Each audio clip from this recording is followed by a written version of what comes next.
What would you do if your family threw a celebration with your money and erased you from the story? I didn't expect applause or confetti, but I also didn't expect to be forgotten.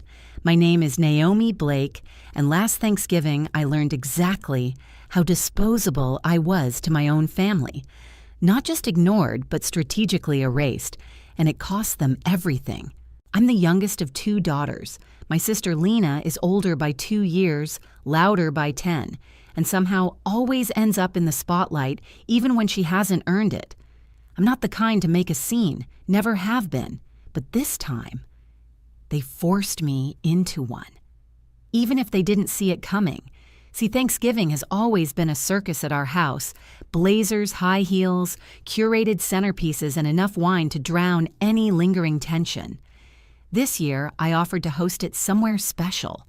And by host, I mean I booked the entire thing, an upscale restaurant in downtown Austin, with private rooms, customized menu options, and full decor.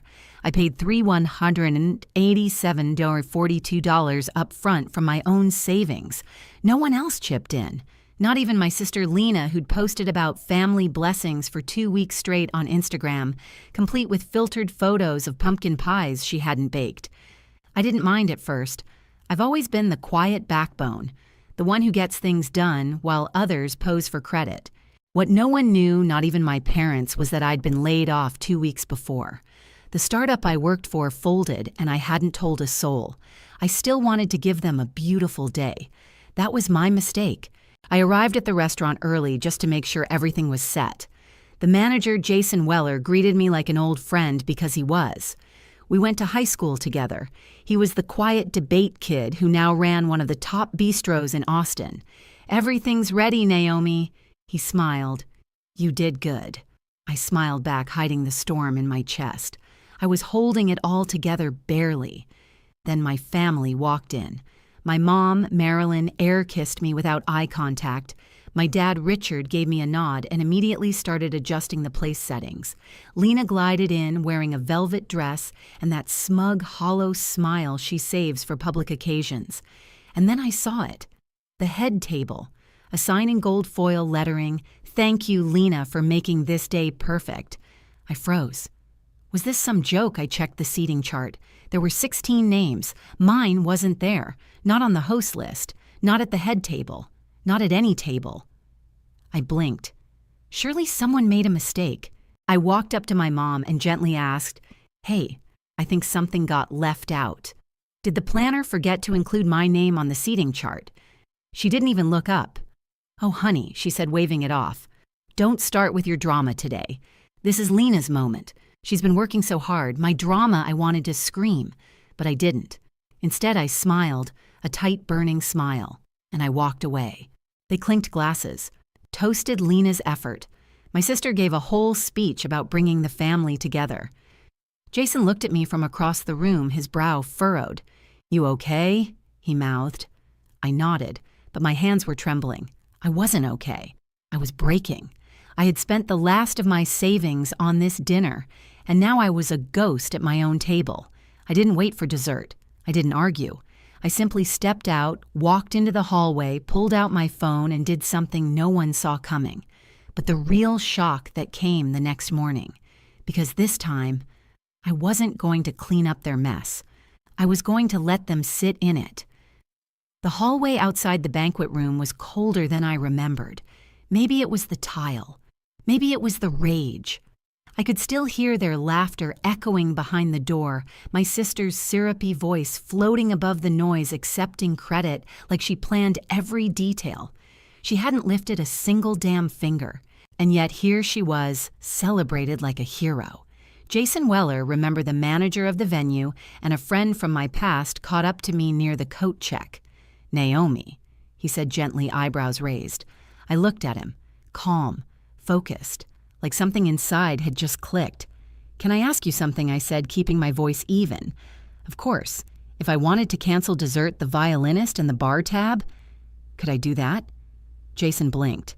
"Technically, yes. Your name's the only one on the contract." I nodded once. "And if I wanted to, let's say, Change the billing format so the remainder is paid per guest rather than prepaid. Jason looked down at his tablet, then back up at me. You want to pull the whole thing? I didn't answer. I just held his gaze, and he understood. Back in the dining room, the first whispers started as the music stopped. No more violin, no more ambiance, no more champagne refill. Then came the waitstaff handing out discreet cards to each guest at the table. Lena's smile began to twitch. "What's this?" she asked, reading hers out loud. "Balance due for individual guest package, $117.94. I watched from the bar as confusion spread across the room. Marilyn stood up, her voice tight. "Why are we being billed?" "This was supposed to be covered." Jason approached her gently. "There's been a change in the payment structure. The original host has decided to convert the service to a per-head bill. Individual tabs now apply." Richard looked lost. "What do you mean, original host?" Jason's voice was level. "Naomi Blake. She booked the venue, paid the deposit, structured the menu, managed the setup. She's listed as the sole host on the contract." Silence. Complete staggering silence. Lena's face turned ghost white. "That can't be right," she snapped. "She didn't plan anything." Jason calmly turned his tablet to show the contract. My name, my email, my digital signature.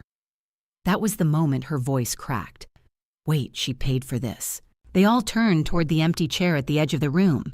But I wasn't there anymore. I had already left, walked out the side door. No scene, no tears, no final monologue. Just gone. Back to my apartment. Back to the peace I had built alone. I didn't even check my phone until the next morning. 34 missed calls, 12 voicemails, dozens of texts. "Marilyn, Naomi, we need to talk. That was uncalled for." Richard. "Come on, sweetheart, let's work this out." Lena. "What the hell was that?" "You embarrassed me in front of everyone." "Pay the bill now, or I swear I turn the screen off." I'd done enough. They could figure the rest out on their own. And I wasn't done yet, because something deeper had broken that night. And it was time I finally acknowledged it. I let the silence breathe. No response, no explanation, no apology, just space. But by Monday morning, the story had shifted. I was suddenly the villain, at least according to the group chat Lena created without me. Screenshots trickled in courtesy of my cousin Jade, the only one in the family with a conscience. Lena Naomi's always had a victim complex. I've done more for this family than she ever has. Marilyn. She ruined Thanksgiving out of spite. We can't let her behavior slide. I read the messages with the kind of stillness that doesn't come from peace, but from clarity. It had never been about the dinner. It was about the years I'd spent bending backwards for people who would never do the same. You want to talk about ungrateful Lena? Let's talk about who paid Mom's hospital copay when Dad forgot his wallet. Let's talk about who covered your apartment deposit when you broke your lease in college. Let's talk about $287 for Grandma's new tires, $1,100 for Richard's dental work, $900 for Lena's emergency vet bill. None of that money ever came back. No thank you, no memory of it. But I had every receipt, so I sent it. A tidy spreadsheet, 5 years' worth of bank statements, itemized, labeled, dated, total $14,672. Attached with the message, "You said I've never done anything. Here's the record." 3 minutes later, Marilyn called. I didn't answer. She tried again and again, 4 times in 1 hour. I sat at my kitchen counter, coffee in hand, watching the phone buzz. Not out of pettiness, out of power. Because for the first time in years, I wasn't available to fix things. I remembered a conversation I had with Jason after the event. He stayed late to make sure I was okay. "You ever think they don't actually hate you?" He said. "They just hate that you don't need them." That hit harder than it should have. Because it was true. I stopped needing them a long time ago, but I kept trying to earn their love with silence and service. Not anymore. I blocked Lena that night. I archived the family group thread. And then I made a call, a quiet, strategic one, because there was still one asset left they didn't know about, and I was done letting them build a narrative without me. It started as a fantasy, One of those someday thoughts you keep tucked away between bills and grocery runs. For me, it was a little craftsman house on the east side of Austin. A corner lot, wraparound porch, wildflowers in the front yard. I passed it every week on my way to the co-op market. It always had a faded for rent sign. The paint was peeling. But the bones? Solid. I fell in love with it years ago before Lena's voice ever filled our family dinners. Before I ever thought I'd be cast out of my own bloodline like some stranger at the table. 3 years ago, I got a surprise email. The owner was selling. No listing, no bidding war. Just, "Are you still interested?" I drained half my savings. Took a silent side contract on weekends. Ate bulk rice and lentils for 6 months. And I bought it. Cash. But I didn't tell anyone. Not because I was hiding it, but because no one ever asked about my life. Not really. So it became mine. A sanctuary. A symbol of everything I built while no one was looking. So when Lena posted on Facebook the week after the Thanksgiving disaster, smug and self-righteous, I nearly laughed out loud. Some people only show up to tear things down. Glad we have real family to keep traditions going. Or a blessed, thankful Blake. Clan Forever attached was a filtered photo of her smiling in front of the very house I owned. She'd borrowed the key from Marilyn without asking, decorated the porch for her early Christmas photo shoot, even tagged the location as Blake Family Homestead. It was so on brand it almost didn't sting. Almost. I didn't comment. Didn't text. Didn't call. I just waited. Until the next week when she called me bragging that she and her fiancé were thinking of renting the place out for her bridal party. Said something about sentimental family value and how I wouldn't understand since I've never built anything myself. I let her talk. Then I said flatly, "Lena, I own that house." She laughed. "No, you don't." Marilyn said, "It's a rental. You're probably still in that shoebox apartment downtown." That's when I sent her a PDF. The deed. My name. Date of sale. Fully paid. No co-owners. Silence. "Then are you serious?" I didn't reply. Instead, I posted a new photo. The house. New paint. New blooms. And a caption. "Built quietly. Lived loudly." The likes poured in. But the silence from my family, even louder. They weren't just stunned that I owned something. They were shaken that I didn't need to announce it to feel valid. I built something in secret. And now I wasn't apologizing for it. Not to them. Not anymore. The family brunch was supposed to be neutral ground. That's what Marilyn called it when she left the voicemail. "It's just brunch, Naomi. No drama. We're all adults here." I shouldn't have gone. But part of me, still fractured, still unfinished, wanted to see if there was any version of my mother that might say, "I'm sorry." Spoiler, there wasn't.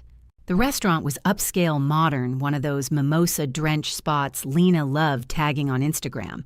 They were already seated when I arrived. Marilyn in pearls, Lena in linen, Richard in silence as usual. The hostess pulled out a chair for me. Lena didn't even look up. Marilyn offered a tight smile and said, "Naomi, you're late." I didn't reply. I just sat. The waitress came and we ordered. Avocado toast for Marilyn, eggs Benedict for Lena. I didn't order anything. I just wanted to observe. And I was glad I did. Because what came next peeled back everything. "Your little stunt," Marilyn said, stirring her tea like it owed her something, refusing to join Thanksgiving. "It embarrassed us." She didn't raise her voice. That would have been too undignified. Instead, she leaned in, lips barely moving, as if the shame might contaminate her espresso. I blinked. Then slowly I reached into my bag and pulled out a sealed envelope, labeled Holiday Expense Ledger 2019-2023. Inside an itemized list of every holiday dinner catered meal decorations, cleaning service gift card, emergency grocery run, and post-party Uber I had quietly paid for over the past 4 years. The total $18,437 as I slid it across the table. Neat, quiet, surgical. Lena opened it first, scoffing. Marilyn's smile twitched as her eyes scanned the figures. "Why would you do this?" she asked, voice trembling just slightly. I tilted my head. "To remind you who really built the traditions you're so eager to gatekeep." Silence. Even Richard shifted in his seat. I continued calm and clear. I never made it about money. But since you reduced me to ungrateful, I thought we should all be clear on who gave and who took. Lena snapped. You're so dramatic. You always want to be the victim. I smiled. No, Lena. I just stopped pretending I'm okay being your scapegoat. The brunch ended quickly after that. No hugs, no photos, no hashtags. Just a trio of silent exits and one waitress who gave me a subtle thumbs up. I walked out into the bright Texas sun, feeling lighter than I had in years. I used to think confrontation had to be loud to count. Turns out, sometimes the quietest sentence hits hardest when it's backed by a decade of silence. But the finale was still coming. Because 2 weeks later at a gala, Lena thought she was headlining Everything Changed. And this time, I didn't need to say a word. The invitation came in a gold-trimmed envelope, addressed to Ms. Naomi Blake. Not guest, not +1, not Lena's sister, just me. The Austin Women in Tech Foundation was holding their annual gala downtown. Formal attire, sit-down dinner, silent auction, recognition of key donors. I'd contributed quietly over the years small grants to help young designers from underrepresented backgrounds. No speeches, no plaques, just purpose. I never expected to be honored. But that year, they chose to reveal the anonymous top donor. Lena had recently joined the foundation board. One of those social status moves. She loved the optics. She'd even posted about supporting innovation for women in tech, though I doubted she could name a single program. When I arrived, I didn't even look for her. I just slipped into my seat. Table 7. Then I saw her, on stage, microphone in hand, smiling like she'd swallowed the spotlight whole. We're here to uplift the women shaping our digital future. And tonight, she beamed, we celebrate our most generous benefactor yet. There was a pause. Then the MC stepped forward and took the mic from her gently. And that benefactor is Naomi Blake. The room gasped. There was a beat of stunned silence, and then a wave of applause that felt like thunder. I stood. I didn't speak. I didn't need to. I walked calmly to the stage as the projector behind me displayed the donation figures, the program initiatives I'd quietly funded, the lives I'd impacted. Lena froze, her smile gone, her cheeks pale, the spotlight mine. For once, not because I chased it, but because truth finds its way home. After the event, a young girl approached me, maybe 16, wearing a name badge that said Maya, intern. She looked nervous. Miss Blake, I just wanted to say, I used your scholarship to get into the UX summer boot camp last year. It changed my life. Thank you. I knelt slightly to her level. Then you'll change someone else's. That's how this works. She nodded, eyes shining. That moment, that was the real inheritance. Not my family's approval, not a seat at their table, but a legacy I built without permission. Back home, I poured a glass of wine and stepped onto my porch, the one I bought, repaired, painted, loved. No filters, no likes, no need to perform, just peace. For once, the silence around me wasn't empty. It was earned. Conclusion. Some families will never see you until strangers do, but that's okay, because recognition that's earned, not granted, hits different. I didn't need their praise. I just needed to stop waiting for it. Have you ever been underestimated by the people who were supposed to love you most? Share your story in the comments. And if this hit home, like, subscribe, and never let anyone dim what you built in silence.